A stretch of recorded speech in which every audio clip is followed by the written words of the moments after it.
आज ओम श्री बाघाज्योति लोकनाट्यर सुदूर बांगालोर यात्रा प्रबल शीत बहु स्थान में यात्रा प्रभावित संध्या शो रे अधिकांश यात्रा अनुष्ठान यात्रा परिवेषण। जय जगन्नाथ नमस्कार मु संतोष कुमार टिके कथा यूट्यूब चैनल को आपण मानकु स्वागत करूछि।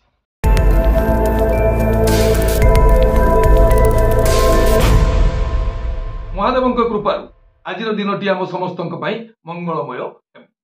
एबे आसंतु जीवा नाटकीय कार्यक्रम को केउ स्थान रे केउ यात्रानुष्ठान केउ नाटक। जदि आपण लुगा व्यवसाय करने को चाहूछंती किंबा आपणकर लुगा दुकान अछि कोलकाता प्रकाश एंटरप्राइजेस नियंतु होलसेल रेट रे लुगा स्क्रीन ऊपर नंबर दिया जाइछि। अधिक विवरणी पाई जोगाजोग करंतु। यात्रा श्री विश्व दरबार प्रथम अभिनय रजनी नमटिकिरी पाणीकुइली जाजपुर। आजिर नाटक अबुझा आखिर अकुहा कथा रचना और निर्देशना इंजीनियर आशुतोष महापात्र संगीत एकनसा। यात्रा महारथी कलिंग गणनाट्य द्वितीय अभिनय रजनी धारापुर बोरी जाजपुर। आजिर नाटक संज आसे नई नईलो रचना लिली दास निर्देशना अश्रुमोचन महांती संगीत विकास शुक्ला। यात्रा किंग यात्रा इंद्रभुवन प्रथम अभिनय रजनी नीलाद्रिनगर बालीमेला मालकानगिरी। आजिर नाटक भाई भौणी नुआ कहानी रचना संतोष नारायण निर्देशना शारदा राणा संगीत विकास शुक्ला।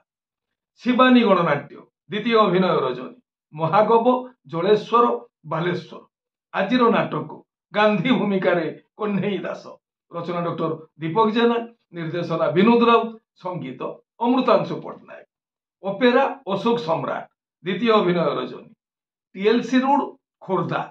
आजिर नाटक पचारना मु केमिति अछि रचना पपु ब्रह्म निर्देशना रंजन विश्वाल संगीत विकास शुक्ला। ओपेरा सूर्य मंदिर द्वितीय अभिनय रजनी उड़गा नयागढ़। आजिर नाटक झरीगला झरा फूल रचना और निर्देशना यूनिक प्रदीप बेहेरा संगीत मिहिर महान। यात्रा स्वर्णमहल द्वितीय अभिनय रजनी हिंजिकाटू गंजाम। आजिर नाटक केते दुख देबू दे रे कालिया रचना और निर्देशना इंजीनियर आशुतोष महापात्र संगीत एकनसा। तुलसी गणनाट्य प्रथम अभिनय रजनी तरासाही माछगा जगतसिंहपुर। आजिर नाटक सिंदूर हजिछि शुभ राति रचना डॉक्टर रंजित लेंका निर्देशना किशोर खंडवाल संगीत विकास शुक्ला। मां शक्तिमयी लोकनाट्य पंचम अभिनय रजनी डेंगागुड़ा कुक्सिया कलाहांडी। आजिर नाटक कहीं कांदुछि कहिबी नाही रचना संतोष नारायण निर्देशना शारदा राणा संगीत लिपुसा। यात्रा दुर्गा मंदिर प्रथम अभिनय रजनी शिमिलीपुर बांकी कटक। आजिर नाटक कांदेना लुह सरीजीव रचना डॉक्टर दीपक जेना निर्देशना विक्रम नायक संगीत अमृतांशु पट्टनायक। यात्रा आकाशगंगा प्रथम अभिनय रजनी तेलकुई रामचंद्रपुर केन्दुझर।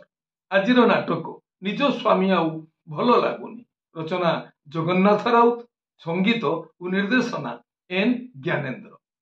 गौरी गणनाट्य तृतीय अभिनय रजनी खलिकुट गंजाम।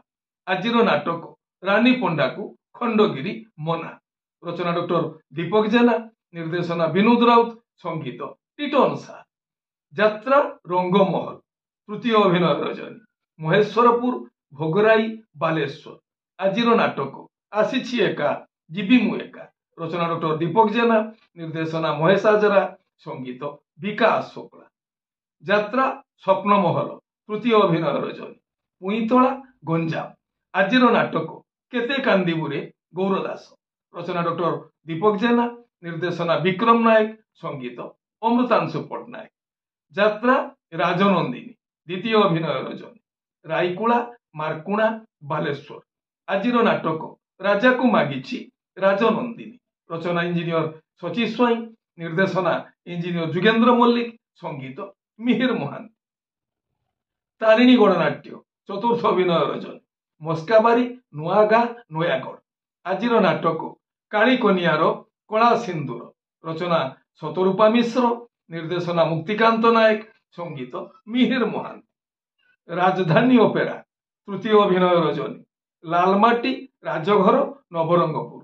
ଆଜିର ନାଟକ ମାରୁ ମହାଭାରତ। ରଚନା ଓ ନିର୍ଦ୍ଦେଶନା ଡକ୍ଟର କୈଳାସ ମଲ୍ଲିକ। ସଙ୍ଗୀତ ଏକନ ସା। ଅପେରା ସାଇ ସମ୍ରାଟ। ଦ୍ୱିତୀୟ ଅଭିନୟ ରଜନୀ। ତିହିଡି ଭଦ୍ରକ। ଆଜିର ନାଟକ ତୁ ଯେଉଁଠି ଥିଲେ ବି ମୋର। ରଚନା ଡକ୍ଟର ସୁଧାଂଶୁ ନାୟକ। ନିର୍ଦ୍ଦେଶନା ଅଶ୍ରୁମୋଚନ ମହାନ୍ତି। ସଙ୍ଗୀତ ବିକାଶ ଶୁକ୍ଳା। ଅପେରା ଓଡ଼ିଶା ସମ୍ରାଟ। ଦ୍ୱିତୀୟ ଅଭିନୟ ରଜନୀ। ଗୋଡଦେଉଳିଆ ମୟୂରଭଞ୍ଜ। ଆଜିର ନାଟକ ମୋ ଲୁହଠୁ ନିଜର ତୁ। ରଚନା ଡକ୍ଟର ଦୀପକ ଜେନା। ନିର୍ଦ୍ଦେଶନା ମହେଶ ହାଜରା। ସଙ୍ଗୀତ ଅମୃତାଂଶୁ ପଟ୍ଟନାୟକ। ଯାତ୍ରା ଧଉଳି ଗଣନାଟ୍ୟ। ପ୍ରଥମ ଅଭିନୟ ରଜନୀ। MB76 ମାଲକାନଗିରି। ଆଜିର ନାଟକ କହିବାକୁ କଥା ରହିଲା ବାକି। ରଚନା ଡକ୍ଟର ନିହାର ମହାନ୍ତି। ନିର୍ଦ୍ଦେଶନା ସୁଶୀଲ ଦାସ। ସଙ୍ଗୀତ ମିହିର ମହାନ୍ତି। ଆପଣମାନେ ଜାଣିଲେ ଆଜି କେଉଁ ସ୍ଥାନରେ କେଉଁ ଯାତ୍ରା ଅନୁଷ୍ଠାନ କେଉଁ ନାଟକ ମଞ୍ଚସ୍ଥ କରିବ। ମନେ ରଖନ୍ତୁ ଯାତ୍ରାପ୍ରେମୀ ଦର୍ଶକ ବନ୍ଧୁ, ସ୍ଥଳ ବିଶେଷରେ ବିଶେଷ କାରଣ ପାଇଁ ନାଟକର ନାମ ପରିବର୍ତ୍ତନ ହୋଇପାରେ, ଯାତ୍ରା ପରିବେଷଣ ମଧ୍ୟ ବାତିଲ ହୋଇପାରେ। ଟିକିଏ କଥା ଚ୍ୟାନେଲ ଆପଣମାନଙ୍କର ଚ୍ୟାନେଲ। ଟିକିଏ କଥା ଚ୍ୟାନେଲରେ ଯାତ୍ରା ସମ୍ପର୍କିତ ସମସ୍ତ ସଠିକ ତଥ୍ୟ ଜାଣିବା ପାଇଁ ଚ୍ୟାନେଲକୁ ସବସ୍କ୍ରାଇବ କରନ୍ତୁ ଆଉ ପାଖରେ ଥିବା ବେଲ ଆଇକନକୁ ଦବାଇ ଦିଅନ୍ତୁ। ଯଦି ଫେସବୁକରେ ଆପଣ ଆମର କାର୍ଯ୍ୟକ୍ରମ ଦେଖୁଛନ୍ତି ତାହେଲେ ପେଜକୁ ଫଲୋ କରନ୍ତୁ, ଲାଇକ୍ କରନ୍ତୁ ଆଉ ସେୟାର କରନ୍ତୁ। ସର୍ବୋପରି ଆମର କାର୍ଯ୍ୟକ୍ରମ ଦେଖି ସାରିଲା ପରେ ମତାମତ ଦେବା ପାଇଁ ଜମାରୁ ଭୁଲିବେ ନାହିଁ। ଏ ହେଲା ଆଜି ସକାଳର କିଛି ତାଜା ତଟକା ଯାତ୍ରା ସମ୍ପର୍କିତ ଖବର ଯାତ୍ରା ପ୍ରେମୀ ଦର୍ଶକ ମାନଙ୍କ ପାଇଁ। ପୁଣି କିଛି ନୂଆ କଥା ନୂଆ ଖବର ନେଇ ମୁଁ ଆସିବି ଆଉ ଏକ ସ୍ୱତନ୍ତ୍ର ଏପିସୋଡରେ। ସେତେବେଳେ ପର୍ଯ୍ୟନ୍ତ ବିଦାୟ ଦିଅନ୍ତୁ। ନମସ୍ତେ। ଭଲରେ ରହିବା ସମସ୍ତେ। ଜୟ ଜଗନ୍ନାଥ।